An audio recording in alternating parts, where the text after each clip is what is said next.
Kate, how's everybody doing? I hope great. It's been a while since I had the time to make a YouTube video, but today I wanted to share what I've been working on, why I haven't been on YouTube and other social media, is our new book. It's called Mexicano. Mexicano. Mexicano. And that means let's speak Mexicano. What is Mexicano? Mexicano is a variant of Nahuatl found specifically, we're talking about in southern Jalisco. It's also found, closely related variants of Mexicano are also found in coastal Michoacan, Colima, other parts of Jalisco, up into southern Durango, Nayarit. This is the first book ever written in English. And we're working on the Spanish edition now. We're using the English version. I did that first just to kind of give us some headway. But I wanted to do a quick book review and show everyone the book, those who are interested in it. And maybe if you know somebody whose heritage comes from this region, you know, their indigenous ancestry, if they have it, that comes from southern Jalisco or Colima, this book would be probably very insightful and useful for you, as this region is very closely related in regards to language. So this book is, let's see, it's 232 pages long. It has 42 chapters, including an additional 2 sections, which is a vocabulary and then a comparison of the variants within the different towns in this region. So it's 42 chapters. There is not any lessons with each chapter. Like some books language books, you'll find some lessons or exercises at the end. This one doesn't. We will be issuing a supplement with lessons for each chapter. And in the second edition, we'll have those exercises included. We're going to include the Spanish edition will have the exercises automatically included. I chose this size. There's my aunt and my little baby. When she was a baby. I chose this size because I wanted it like a textbook size. The font, or the size of the font in here, is a little bit larger than normal print. It's a size 14. I did that after speaking with some elders of mine, and they said that it was a really good font for them and they could read it really well and they liked it. And I myself liked it as well. I had some problems with the editing or the formatting because Amazon, they're really picky about it. So in uploading it, there were a few mistakes that were made, a few I guess you could say editing errors. There's not a lot of them. There's a few.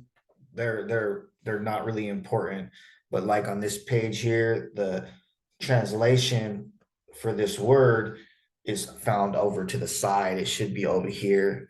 They're far and few between. A few things I've noticed that I could do better. I should have put the page numbers following each chapter. So we'll be doing that as well next time. There's a few, like I said, a few formatting slight errors that we're gonna fix. But just really quick, I'll go over this book really quick. So it starts with a pretty lengthy introduction, which explains the method that I used in creating this book. Now, so everybody knows, this book is a reconstructive effort or a part of the revitalization movement, because our language is moribund, or the languages in this region, my region where I'm from, are moribund, in which that means that they're no longer spoken as a language of everyday use. Some people remember some words, phrases, but we have a large corpus of material to work from, all of it in Spanish. I compiled all of this material over 7, 8 year period and analyzed it analytically, studied it, compared it with other living, vibrant variants of the language, which are like Coastal Michoacan. It's very closely related to that.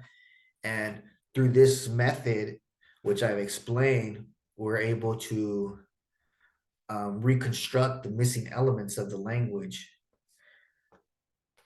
Anything that's reconstructed, obviously, there's a footnote why that decision was done and what it means. So the first part is just the method. The introduction is basically the method of how this book came to be, the methods that was employed, a little bit about the language, the history of Jalisco Nahuatl.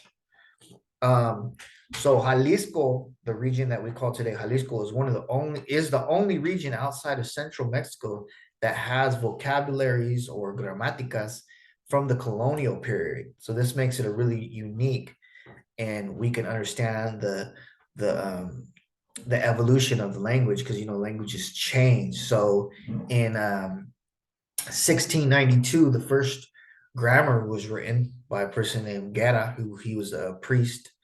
And then in 1792, I believe, another grammar was written, and this time by another priest, but this priest was actually indigenous, and he was from one of the pueblos, Tlajumulco, in Jalisco.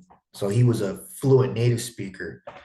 And then we have small vocabularies from various towns or communities, but the largest corpus is from a place called Tuxpan, Jalisco, in southern Jalisco. I'm from the place next to that called Tamazula. Tamazula, Tuxpan, Zapotlan, and a couple other smaller communities all shared a, in the use of this language. There was other languages as well within this region at the time of contact that have died out for various reasons. So getting to the table of contents, it's pretty straightforward, like any language book: pronunciation, nouns, agentive nouns, transitive verbs, etc. We get down to the part that I really enjoyed, is chapter 40, or the text.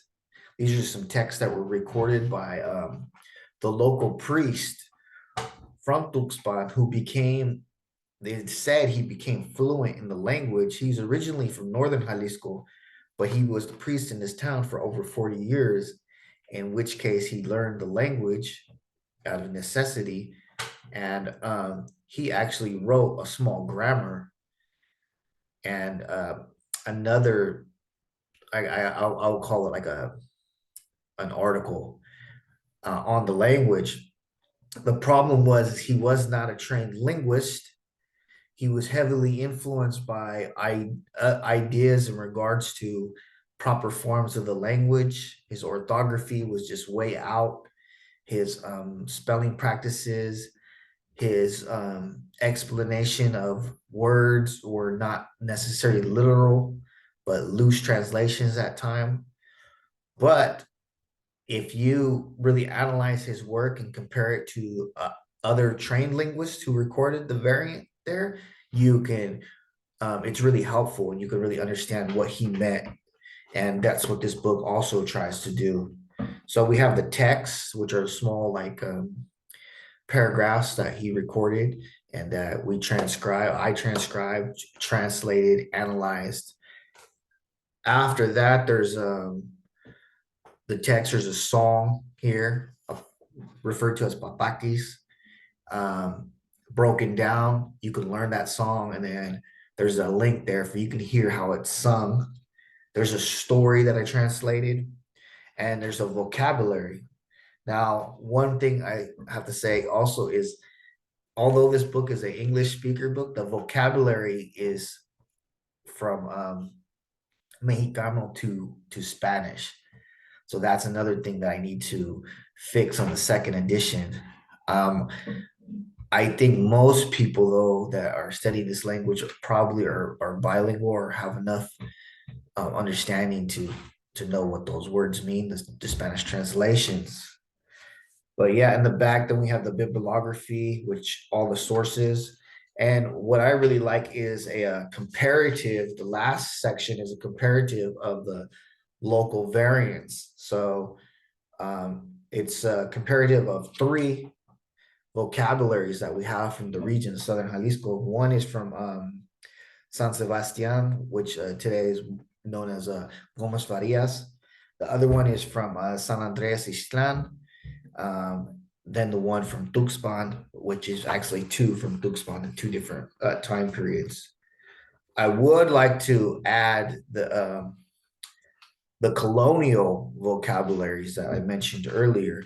They're from a slightly different region, more towards the center north of Jalisco, just right above the Chapala, Lake Chapala region. But since these are pretty much the same variants, they're really insightful in understanding the language. So this is the book. I'm going to put the link in the description. If you're from Jalisco, if you're from Colima, if you know somebody that is, share it. If they speak English, share it. I'll be doing the Spanish one. It's already almost complete. We just had to add the exercises. I'm going to make a video in Spanish, promote that as well. Um, follow me on TikTok. I'm starting to do TikTok videos on the language, also Instagram. I'm gonna put those links in there as well. If you have any questions or comments, put those comments down there at the end. Of course, like, follow, subscribe, all those things. I really appreciate everybody's support. We're getting some traction on the book. Um, we're gonna be able to donate a lot of copies to the local communities here, and that's one of our goals. I'm going to be donating copies to three local communities here. Obviously, mine in Tamosula, also Zapotlan El Grande, or Ciudad Guzman, as some people know it, and Tuxpan. But we hope to possibly extend that. Hopefully, this will be able to be used as a curriculum in the schools. This is our goal. So thanks everybody for their support. Pampa Dios, Timo Etasque.